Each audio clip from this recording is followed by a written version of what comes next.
America Uncovered, Copa Libertadores, Copa America, WC Qualifiers. Silk Dynasty, Asia Spotlight, Asian Cup, WC Qualifiers.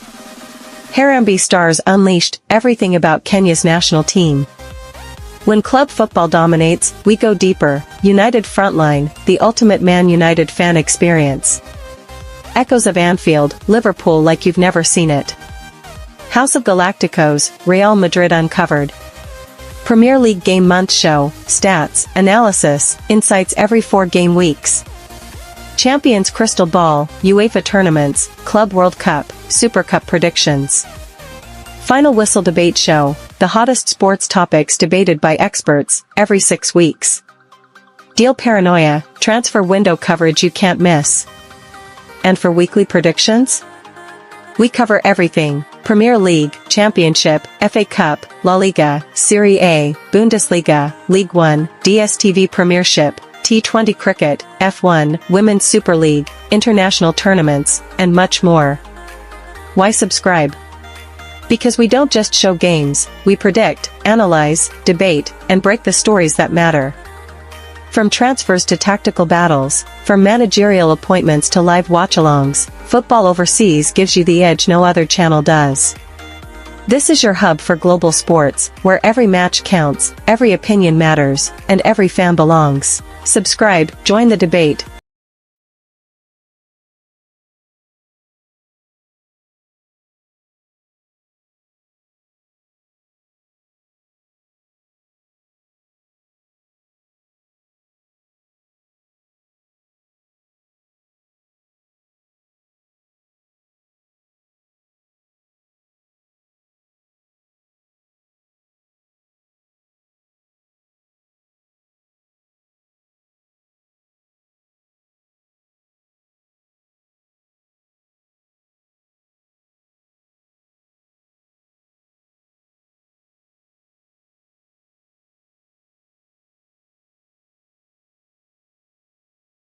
So, yeah, pick up, guys. Welcome to the Football Overseas YouTube channel, and welcome to our transfer window show, Deal Paranoia, episode 5 of week 4 transfer analysis and recap show. This is recap of last week transfer news that were breaking, and we start off. Obviously, the World Cup final has finished 2 days ago, and some of us are still hangover from from their last minute goals and those other things as well. Those other things, and yeah. Meanwhile, while sporting director, as revealed as sporting director hasn't slept in a week, Roma has have submitted the third version of the same bid, and Chelsea are trying to convince you a deal is 85% done when it is stuck at 55%. Yeah, this is the deep runner. This is a trial, and we look at every transfer link from the three sides. That is the buying club, selling club, and the player. Club selling, the club buying, and the player caught in the middle. I'm not repeating what your club's fan accounts tweeted. I'm just telling you what actually true or as of last week. And we'll judge it based on every link gets judged based on the selling club's willingness, the buying club willingness, and the player's interest, and the final realistic chance of this transfer happening. Yes, and this is not about media percentage tone or PR spin. If a deal is dead, I'll say it. I'll say it is dead. If the fan base is copying, I'll say they're copying, and I'll say how the deal is, whether it's confirmed, almost done, 50-50 live, stalling, or on the brink of collapse or dead. So we start off. Let's start off with Garnacho. Garnacho's Chelsea to Roma deal. Yeah, let's start off with one of the biggest fraud being sold as an almost done deal on transfer Twitter, and now that is Garnacho to Roma. Selling club, Chelsea are willing to let go of a player been that has been undergoing a bit of structural issue. Mm, let me see.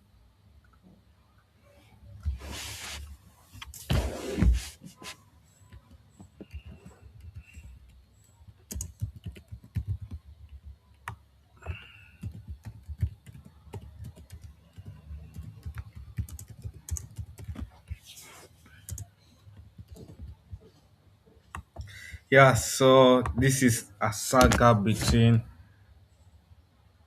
Chelsea and Roma.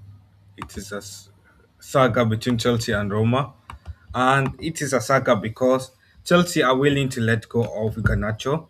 They're not desperate to. He's out of contract. He's contracted to Chelsea until 2032, so there's no financial pressure to sell cheap.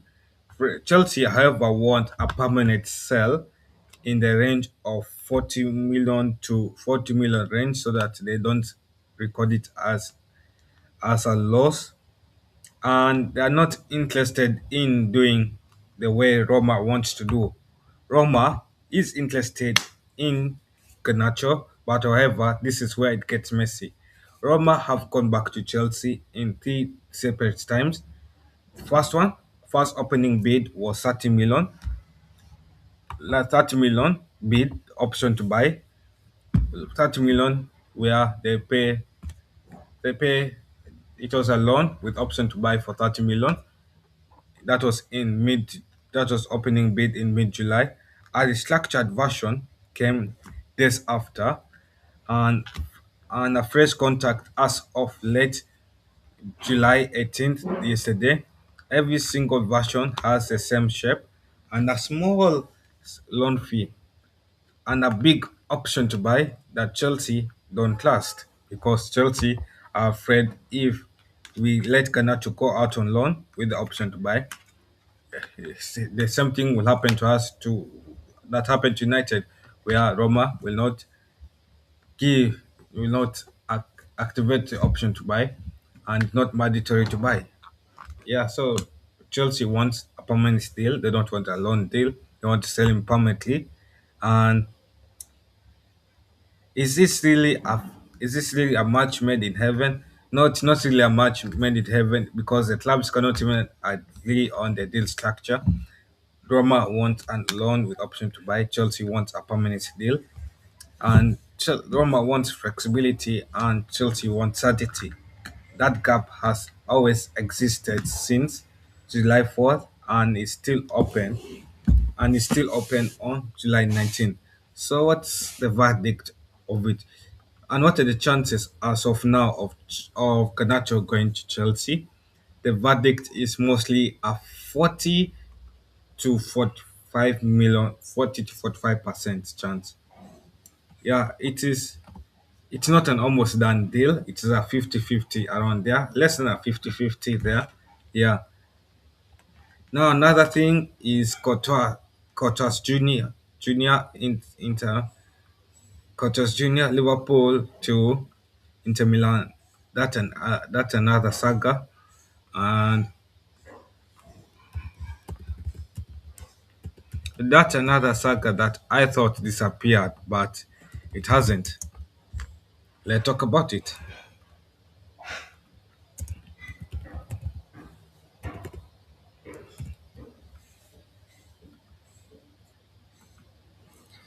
Yeah, so now for this transfer is a one that Inter Milan fans have convinced themselves is happening, but it isn't happening. Selling club Chelsea, Liverpool, they are not willing to sell cheap as of Chelsea are not willing to sell cheap for Garnacho.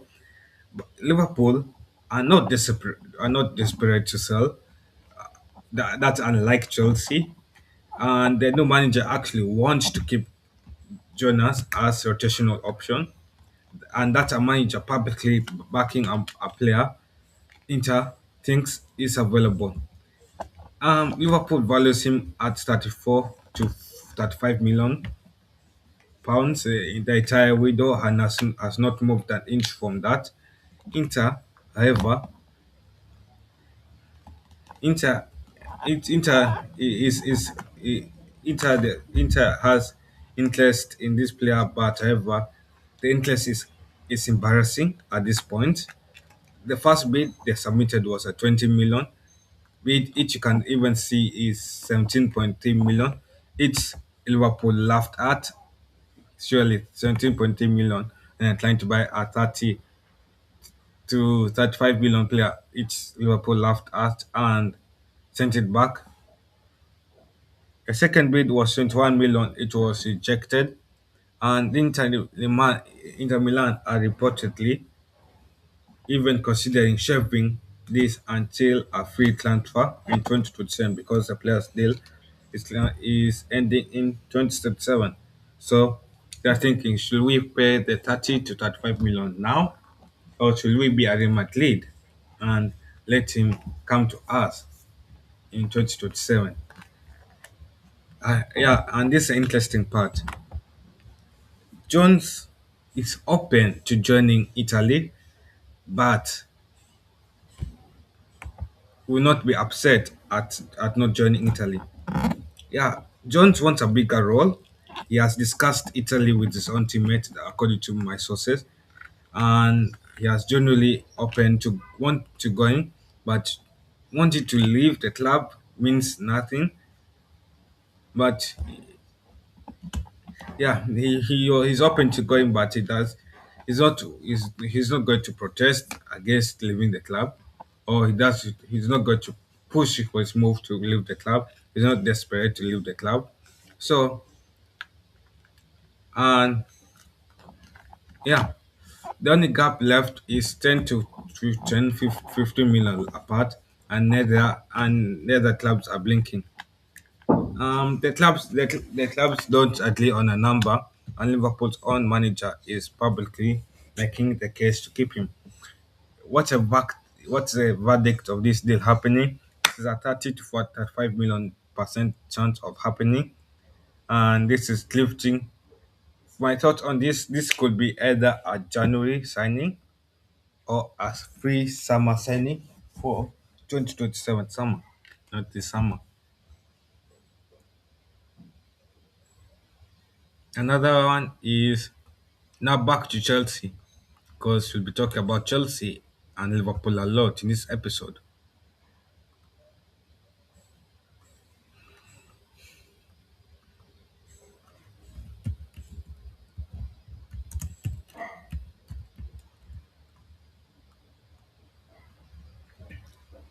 Now, this is another deal where it is kind of a saga. Yeah, Rayo.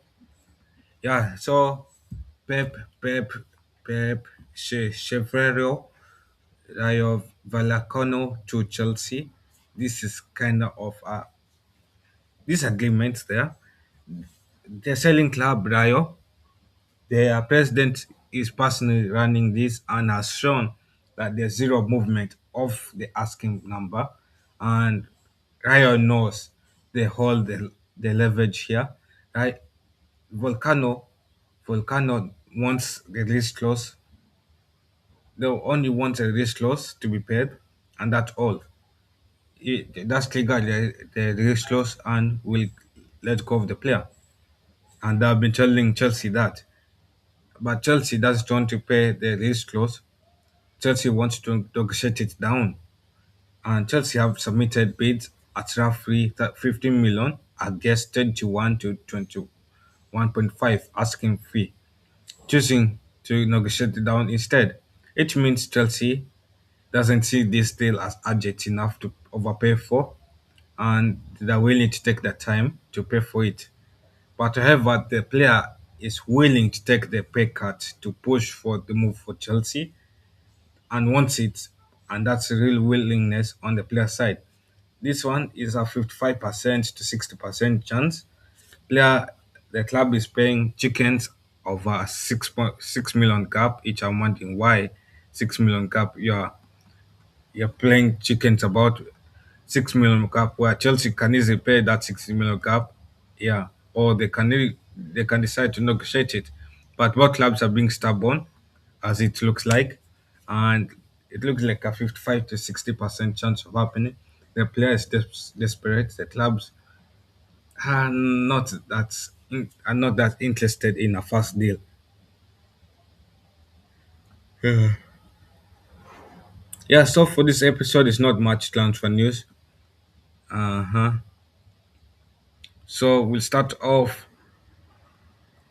with rapid fire. So yeah, so we start off with a hijack that stole a lot of funds. Manzambi to to Aston Villa.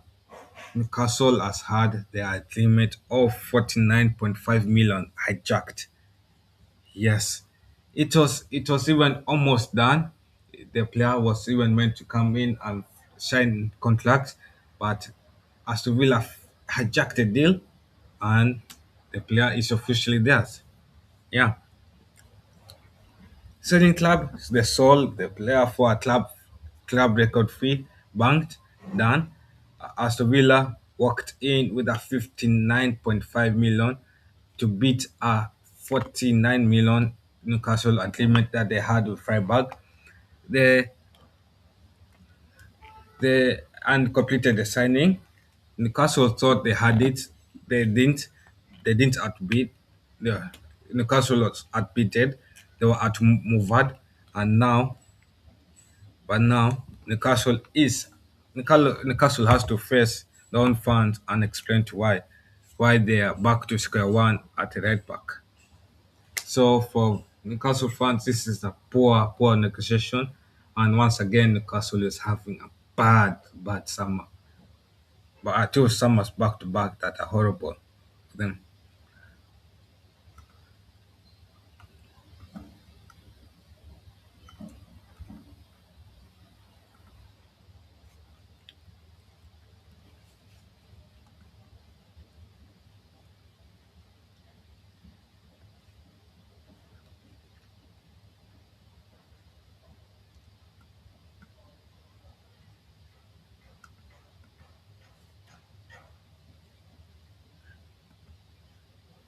Yeah, so sorry, I blanked out for a second there. Yeah, so another one is rapid fire. Yeah, so this where I will spring through the transfer news quickly. Now this one is Ka Karetsas Genk to Dortmund.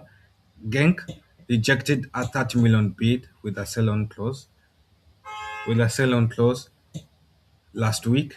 They're not desperate to sell their player Karetsas, and buying club Dortmund have to either tie their own club record fee to close this one. The player wants a move, but the verdict is 55%,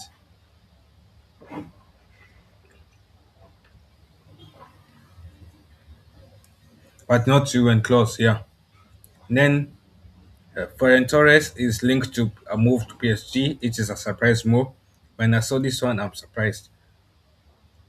Yeah, Barcelona has opened cashing in on Ferran Torres with Edemin Edeyemi in and Alvarez coming. Um, PSG are unlikely to go past 45 million against a 50 million asking fee, euros 50 million euros asking fee from Barcelona. So there's a 10 million gap, and the player is actively pushing to leave the club so that he can have a fresh start. Verdict: what I think about this deal is a 45 to 50% deal. It's still in the early stage. Yeah. And then another one is where we talked about this in the last episode a bit. John John Vigil, Morocco to Barcelona. Morocco was relegated last season. Morocco's hands are tied by a buyback clause, not their choice. Barcelona will only trigger if Rooney ba ba ba, they just leaves fast. The player is waiting on someone else's decision so that they can see whether Barcelona will trigger it. Yeah. Color PSG to Juventus is selling. PSG is holding up the price, and the buying club on CEO is saying they are losing patience, and but they keep improving the offer anyway. The player the player personal terms is almost done, and the verdict is 55%. Yeah, anyone linking John Stones to Serie A, that is a 25 to 30% chance he'll go to Serie A. He's just being linked to every club out there to Serie A. For the Girona player and Moroccan player Oniani Girona to Ajax. Girona has accepted that this one is happening. Buying club Ajax is leading a late Saudi takeover attempt from Al Ittihad. The player is almost done with the personal terms agreed with Ajax, and it's 75 to 80% done. Yeah, so club to club is done. Yeah, Esteban to Aston Villa. Milan wants 18 to 20 euros. Villa wants closer to 10 to 12 euros. So there's that gap of 6 million gap, 6 million euros gap. And Emery really loves the player personally, and Mendes has agreed verbal terms. Yeah. Now another one that is on the brink of collapsing or is stalling for a bit is La Lix. La Lix PSG Palace has denied of even holding talks earlier this month, and they want 55 million for Alex. Buying club Chelsea have not formulated its a bid. The player is keen to leave, but that's irrelevant. While the clubs, while the clubs do not even agree, they are negotiating. So it's a 35 to 40 million, to 35 to 40% chance.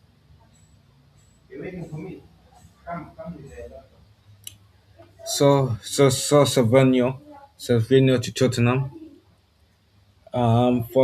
For this deal, it had lead on they have a lead on the fee. They're just waiting for City to find a replacement. Personal terms are done. Medical pending. Yeah, so it's a confirmed deal. Congrats. Another deal is yeah. So I think apart from that, that wraps it up for this episode. I'll check guys for episode 6.